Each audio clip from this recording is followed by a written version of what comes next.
어린이 철로 역정 제5장 아름다운 궁전. 크리스천은 험난한 언덕을 계속 올라갔어요. 그는 알고 있었어요. 왕의 길은 아무리 힘들어도 언제나 가장 좋은 길이라는 것을요. 크리스천은 빨리 언덕 꼭대기에 도착하고 싶었어요. 하지만 올라갈수록 언덕은 점점 더 가팔랐어요. 결국 손과 무릎을 짚고서 기어 올라가야만 했어요. 크리스천은 속으로 생각했어요. 저 꼭대기까지 과연 올라갈 수 있을까?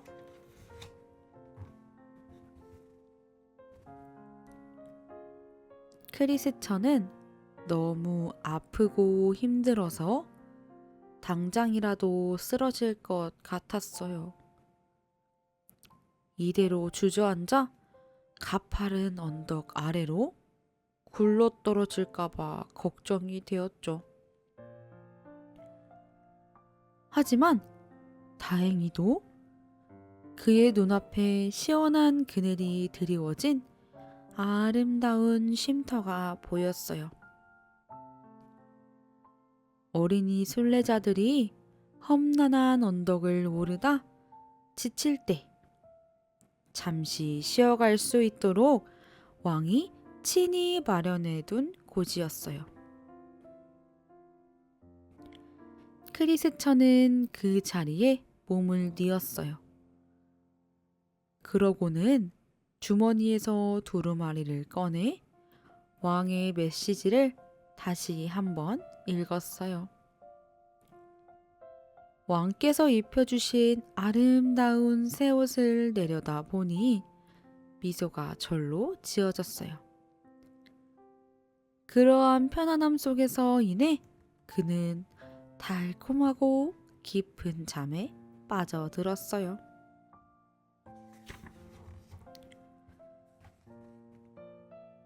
크리스천은 꿈속에서 어떤 목소리를 들었어요. 게으른 자야, 개미를 보아라. 그의 길을 보고 지혜를 얻어라. 크리스천은 너무 오래 자버린 것을 깨달았어요. 어느덧 날이 저물고 있었어요. 그는 깜짝 놀라 급히 언덕 꼭대기를 향해 뛰기 시작했어요. 그런데 그때 두 소년이 언덕 아래로 허겁지겁 달려 내려왔어요. 그들의 이름은 겁쟁이와 불신이었어요. 크리스천은 두 소년에게 물었어요. 너희는 왜 이쪽으로 내려가는 거니? 하늘성은 저쪽인데? 그러자 그들은 대답했어요. 우리도 하늘성에 가는 길이었어. 그런데 갈수록 점점 더 위험한 일들이 생기는 거야. 그리고 이 길 위에 사자들이 있는데 엄청 크고 사나운 것 같았어. 그래서 우리는 그냥 돌아가기로 했어. 크리스천은 계속 길을 걸으면서 걱정했어요. 그래, 계속 가다 보면 사자에게 공격당할지도 몰라. 하지만 멸망의 성으로 돌아가면 나는 분명히 죽고 말 거야.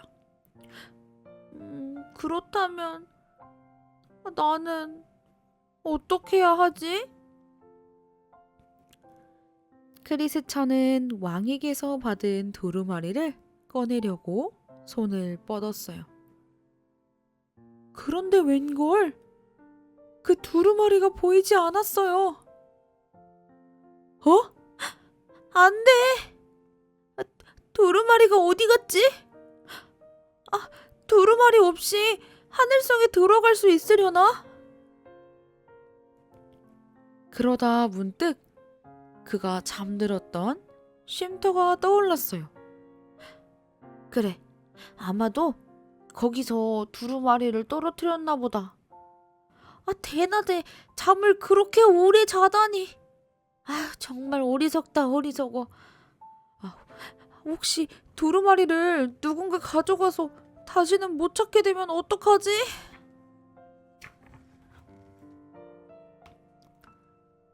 크리스찬은 쉼터에 도착해서 어둠 속을 이리저리 살펴보았어요. 그러다 달빛에 반짝이는 무언가를 보았어요. 내 두루마리다! 크리스찬은 기뻐서 외쳤어요. 그는 두루마리를 주워 가슴에 꼭 안았어요. 하지만 기쁨은 곧 두려움으로 바뀌었어요. 아까 소년들이 했던 말이 떠올랐기 때문이에요. 정말 사자들이 거기 있을까? 어두운 밤에 사자들이 다가오면 어떡하지? 크리스찬은 저 멀리 아름다운 궁전 하나를 보았어요. 그 궁전을 향해 조심스럽게 걸어갔죠. 오늘 밤 안전하게 쉴 수 있는 곳이기를 바라면서요. 그런데 바로 그곳에 사자들이 있었어요. 사자들은 궁전으로 이어지는 길을 지키고 있었어요. 크리스찬은 도망가고 싶었지만 두려움에 몸이 굳어버렸어요. 바로 그때 궁전 안에서 목소리가 들려왔어요. 용기를 내렴! 사자들은 절대로 너를 해칠 수 없단다.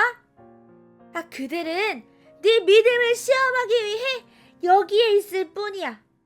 네가 좁은 길로만 따라서 오면 그 사자들은 절대 너를 해칠 수 없단다. 크리스찬은 작은 걸음으로 조심조심 앞으로 나아갔어요. 온몸이 벌벌 떨렸죠. 사자들은 그를 향해 으르릉거렸어요. 하지만 가까이에서 보니 사자들은 사슬에 묶여 있었어요. 궁전 문 앞에 도착하자 한 사람이 나와 크리스찬을 반갑게 맞아 주었어요. 그의 이름은 파수꾼이었어요. 크리스찬이 물었어요. 아저씨, 여긴 어떤 집인가요? 오늘 밤 여기서 묵을 수 있을까요? 파수꾼이 대답했어요. 여기는 아름다운 궁전이란다. 왕께서 순례자들을 돕기 위해 지으신 곳이지. 크리스찬은 기뻐서 외쳤어요. 역시 그랬어요. 왕은 저를 혼자 두지 않으셨어요. 여기까지 오는 길에도 계속 저를 도와주셨어요. 크리스찬은 궁전 안에서 지혜, 슬기, 순종, 사랑이라는 여인을 만났어요. 그리고 지금까지 걸어온 여정에 대해 그들에게 모두 이야기해 주었어요. 슬기라는 여인이 물었어요. 그렇게 많은 어려움을 겪었는데 너는 왜 아직도 하늘성에 가고 싶은 거니? 크리스찬이 대답했어요. 왕을 만나고 싶어서요. 그리고 저를 너무 사랑하셔서 저를 위해 대신 죽으신 왕의 아들도 꼭 만나고 싶어요. 이 책에서 그러는데요. 그곳에는 더 이상 죽음도 없고 눈물도 아픔도 죄도 없대요. 그러자 사랑이라는 여인이 물었어요. 너희 가족은 어디 있니? 왜 함께 오지 않았어? 크리스천은 슬픈 얼굴로 말했어요. 저는 정말 가족들과 같이 오기를 바랐어요. 그들을 설득해보려고 애를 썼지만 도무지 이 책을 믿지 않더라고요.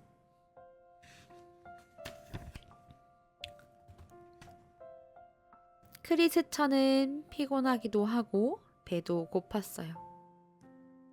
내 여인은 정성껏 맛있는 식사를 준비해 주었죠. 식사 시간 동안 그들은 크리스천에게 왕에 관한 이야기를 해주었어요. 왕의 아들이 가난한 순례자들을 찾아 하늘성에서 떠났던 이야기를 들려주었죠. 왕의 아들은 직접 순례자가 되어 넓고 굽은 길로는 단 한 번도 벗어나지 않고 끝까지 왕의 길을 걸으셨다고 했어요. 또 사탄 영주 바알제불과의 무서운 전쟁 이야기, 그리고 왕의 아들께서 그를 이기기 위해 죽으셨다가 다시 살아나셨다는 놀라운 이야기도 들려주었어요.